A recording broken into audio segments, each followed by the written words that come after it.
अकोल्यातील मनसे कार्यकर्ते जय मालोकार यांच्या मृत्यू प्रकरणात ट्विस्ट आलाय।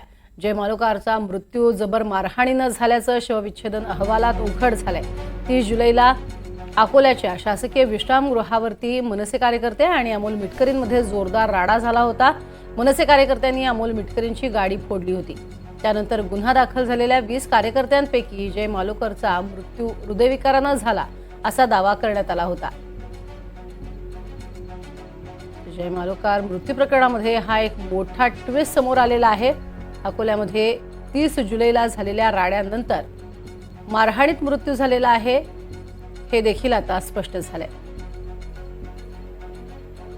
जय मालोकारच्या पोस्टमॉर्टम रिपोर्टमध्ये नेमकं काय आहे ते आपण पाहतोय। पाठीवर, छातीवर, डोक्यावर जबर मारहाण झालेली आहे।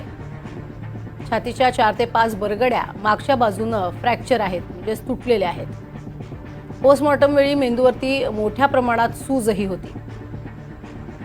मानेवरती जबर मारहाणीमुळे मज्जातंतूंना गंभीर इजा झाली होती आणि शेवटी न्यूरोजेनिक शॉकमुळे मृत्यू झाला असा पोस्टमॉर्टम रिपोर्ट सांगतोय।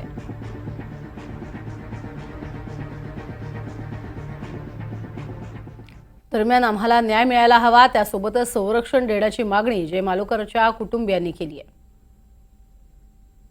जय मालोकारचे जे PM रिपोर्ट आलेले आहेत त्याच्यामध्ये multiple injuries on vital organs स्पष्ट नमूद केलेलं आहे। ह्या ज्या इंजरीज त्याला झालेल्या आहेत ज्याच्यामुळे त्याची डेथ झाली आहे, हार्ट अटॅकने त्याची डेथ झाली नाही, याची चौकशी उच्च पद्धतीने करण्यात यावी, बस एवढीच मागणी आहे। आणि सोबतच आम्हाला पोलीस संरक्षण देण्याची कृपा करावी। संशय तर कोणावरच नाही सध्या तरी।